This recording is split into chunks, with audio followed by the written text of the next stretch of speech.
Hello and welcome to Paul Pluta Prestige. Today I'd like to cover the greatest Patek Philippe watches of all time. And if you look at the fantastic prices achieved for Patek Philippe wristwatches, the two words that bring ultimate high prices are Perpetual calendar and chronograph. And I'd like to review a few of these pieces for my audience. And it's an amazing thing when you look at the Patek Philippe patents which it has obtained over the years. Even as new as 1996, Patek Philippe got a patent for the annual calendar mechanism. And Patek is very much a traditionalist, but they are also an innovator in the industry. And I'd like to have a look at a couple of magnificent Pateks through history. These are Perpetual chronographs, Perpetual calendar chronographs, and I'm going to touch on a few models here. And I've purposely excluded a few of the rare references, like the 130 Chrono Perpetual, and other models that contain complications over and above the traditional chronograph and Perpetual calendar movement. For example, in 1951, Patek released the 2571, a split-second chronograph Perpetual calendar.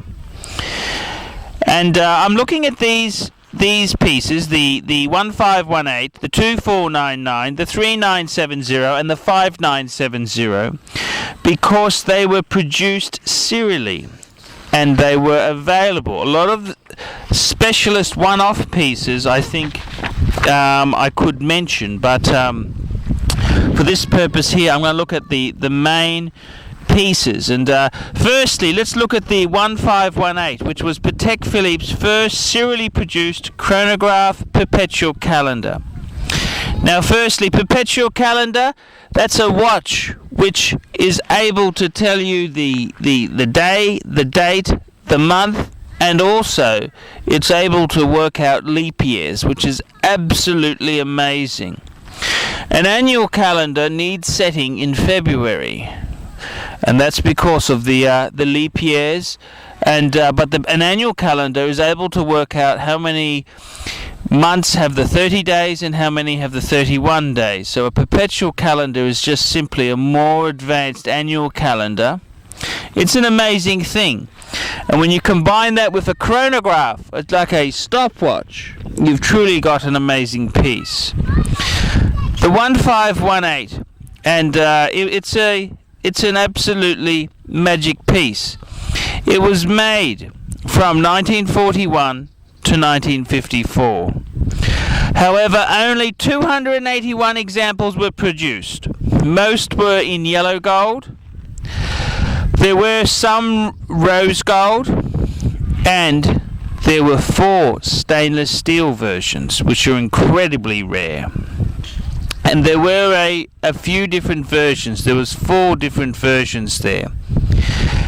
The 1518, the width of it was 35 millimeters, which is a bit small by today's standards. However, when you look at the piece, it wears a lot bigger, and that's due to the thin bezel and the beautiful oversized crown. And it's truly a magnificent piece. And I think the 1518 is a classic all-time great.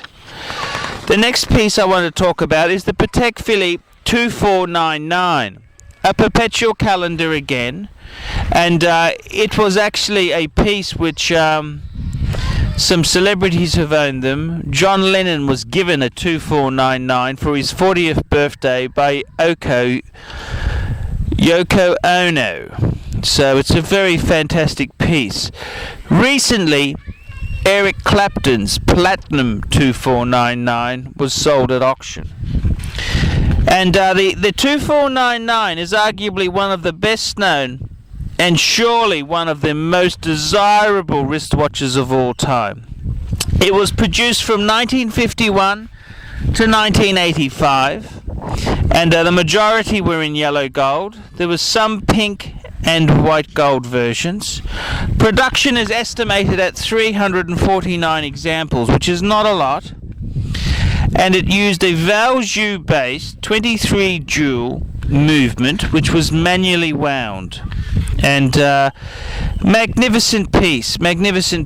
There was basically 4 versions, and I think in many ways the 2499 is the ultimate vintage watch. The case size measures 37.5 mils, so it has a presence without being over the top.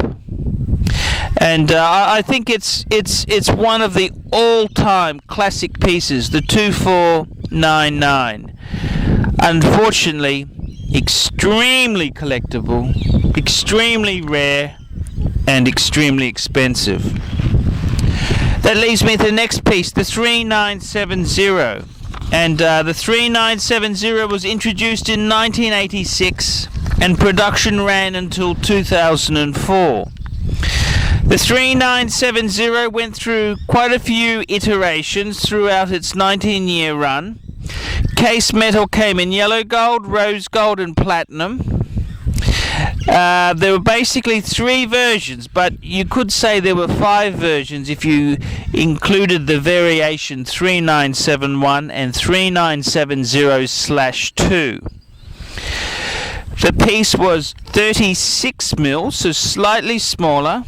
It was very elegant, very dressy, chronograph perpetual calendar. It used a Lemania-based manual wind movement, and I think it's an absolute classic piece. And I think in some ways the 3970 is one of the all-time modern classics, and an absolute amazing piece which was introduced in 1986. And I've just got to say, it was a fantastic piece there. Production numbers: the first series about 3,600 pieces. The 3970 had a total production of 3,600 pieces. The first series about 100 pieces, the second series about 900, and the last series had about 2,600 pieces. 3,600 pieces in total, which really is not a lot.